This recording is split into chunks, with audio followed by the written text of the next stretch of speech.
The man merely bumped into a passerby's shoulder. To his surprise, the next second, all the pedestrians suddenly and strangely stopped in their tracks. What's happening? They're coming.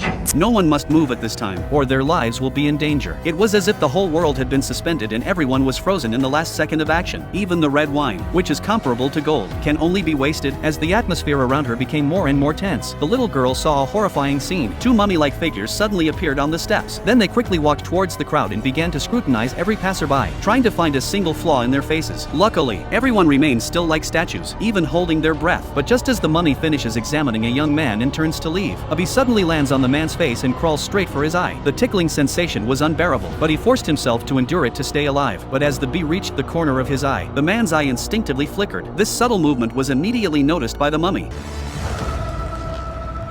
At that moment, the woman could no longer care less, immediately pulling the two children to escape at the speed of light. That is, until they move away from the mummies and come to a remote hilltop. Then they come to a safe house to hide from the chase. But to their shock, the mummies had already caught up.